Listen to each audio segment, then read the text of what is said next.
what we need to do to, one, invest in the jobs that will be produced by investing in renewable energies, things like wind turbines and solar paneling.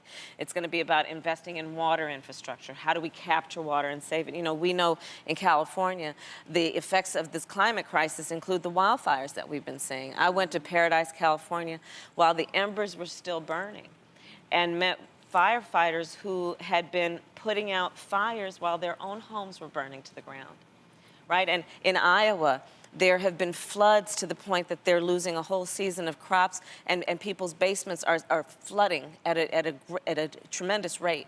And when you go down to the Gulf states, and our friends from Louisiana and all up and down the Gulf who are looking at literally sewage in their backyards, or the hurricanes. So it's a very real issue, and that's one of my greatest priorities, knowing that we can do something about it.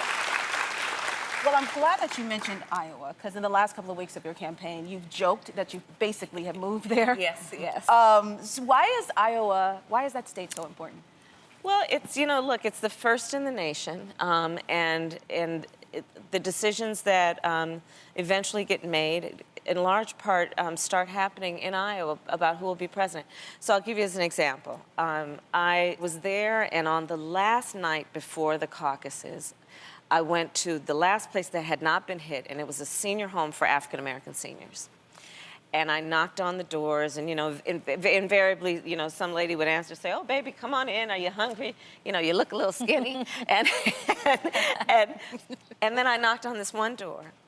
This lady, petite woman, couldn't have been more than 5 feet, and was probably at least well into her 80s. Mm-hmm. She answered the door. The lock was on the door, the chain. Perfectly coiffed wig, perfect makeup, elegantly dressed. Now, she wasn't expecting anybody. So I said, "I'm Kamala Harris, I'm here. There's a guy by the name of Barack Obama, he's running for president. The caucuses are tomorrow night, will you be there?" She looked at me with a straight face, and she said, "They're not gonna let him win."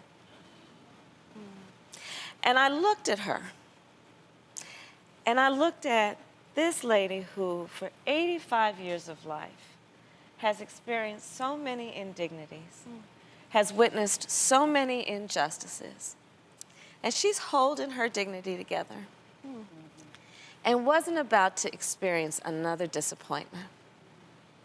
And so I was, me being me, I was like, "Oh, I am not leaving here." And so I went, and I kept talking with her, and she kept talking with me, and you know, she opened the door a little bit more, never took that chain off the door. Oh, that's the best. Never took that chain off the door.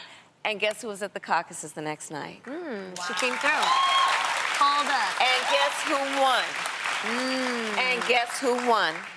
Yeah. Because it has to be about knowing what is possible and being willing to know that, yeah, everybody might not be ready for it, but if we believe it is possible and we know our power to make it happen, it can happen. Iowa did that.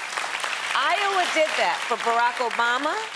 Iowa did that for Hillary Clinton, and said, we know what can be even if we've never seen it before.